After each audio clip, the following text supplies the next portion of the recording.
বিসমিল্লাহির রহমানির রহিম। Not Perfect BD YouTube channel এবং ফেসবুক পেজের পক্ষ থেকে সকল শুভাকাঙ্ক্ষীদের সুস্বাগতম। আজকে আলোচনা করব বাংলাদেশ এবং আন্তর্জাতিক বিষয়ের ওপর সাম্প্রতিক সময়ের কিছু গুরুত্বপূর্ণ এমসিকিউ প্রশ্নের সমাধান নিয়ে। ইনশাআল্লাহ সাথেই থাকবেন।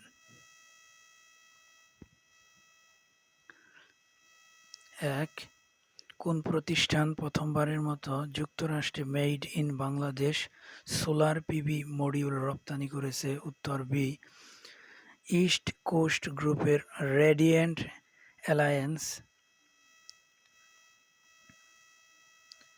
২. রেডিয়েন্ট অ্যালায়েন্সের সোলার প্যানেল রপ্তানি চুক্তির মোট মূল্য কত? উত্তর বি, ২১৫ কোটি টাকা। ৩. রেডিয়েন্ট অ্যালায়েন্সের কারখানাটির বার্ষিক উৎপাদন ক্ষমতা কত? উত্তর সি, ৬০০ মেগাওয়াট।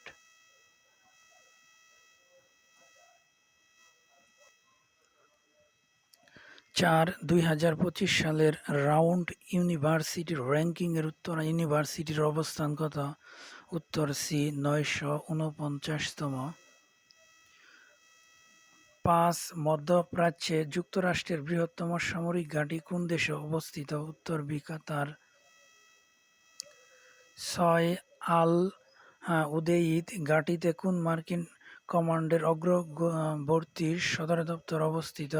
উত্তর এ, সেন্ট্রাল কমান্ড, সেন্টকম। ৭.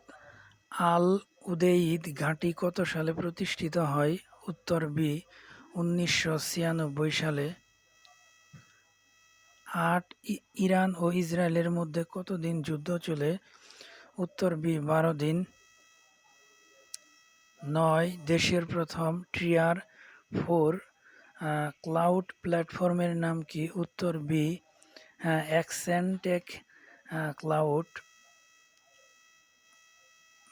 ১০. কোন প্রতিষ্ঠান টিয়ার 4 ক্লাউড প্ল্যাটফর্ম চালু করেছে? উত্তর সি, এক্সেনট্রেক পিএলসি। ১১. শ্রীলঙ্কার ল্যান্ড ব্যাংক কোন খাতকে উন্নত করতে চালু করা হয়েছে? উত্তর বি, পর্যটন। ১২. কতটি প্রতিষ্ঠানকে গ্রিন ফ্যাক্টরি অ্যাওয়ার্ড ২০২৫ দেওয়া হয়েছে? উত্তর সি, ৩০টি প্রতিষ্ঠানকে। ১৩. আইএমএফের ঋণ কর্মসূচির আওতায় বাংলাদেশ চতুর্থ পঞ্চম কিস্তির কত ডলার পাচ্ছে? উত্তর বি, ১৩০ কোটি ডলার। ১৪. বাংলাদেশে গুগল পে কবে চালু হয়? উত্তর বি, ২৪শে জুন ২০২৫। ১৫. আইএমএফ ২০২৫-২৬ অর্থবছরে বাংলাদেশ জিডিপি প্রবৃদ্ধির কত শতাংশ বলে পূর্বাভাস দিয়েছে? উত্তর বি, ৫.৪%।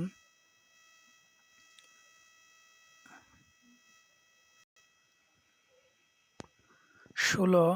এআইআইবির পুনরূপ কি?